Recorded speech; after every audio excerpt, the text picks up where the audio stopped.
नमस्कार. मी सौ वैजयंती गौकर आपल्यासमोर आपली एक स्वरचित कविता सादर करते.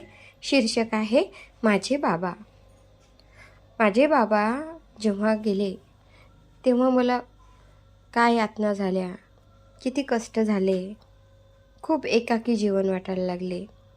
कारण आपण लहानपणापासून आपल्या आईवडिलांबरोबर राहतो, त्यांचं प्रेम आपल्याला मिळते, पण ते आपल्यापासून जेव्हा दूर जातात तेव्हा आपल्याला आपल्या जीवनात एक पोकळी निर्माण होते, एक खालीपण निर्माण होते. ते कोणीही जगात भरू शकत नाही. त्यावरच मी ही कविता लिहिलेली आहे, सादर करते. झाले मी पोरकी जेव्हा बाबा गेले, झाले मी पोरकी जेव्हा बाबा गेले, आतल्या आत मी भस्म अशी झाले, आतल्या आत मी भस्म अशी झाले.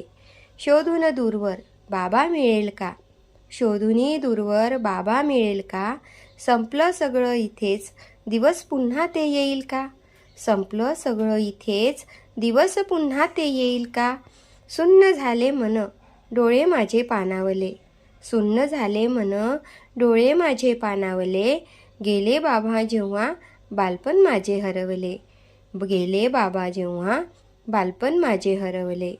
सोडल्या आशा साऱ्या नको तो पाहुणचार, सोडल्या आशा साऱ्या नको तो पाहुणचार, मला पुन्हा याच घरात मिळेल का आधार, मला पुन्हा याच घरात मिळेल का आधार.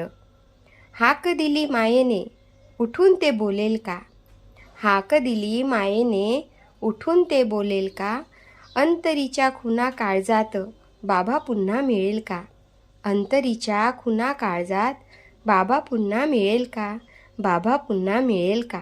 नमस्कार.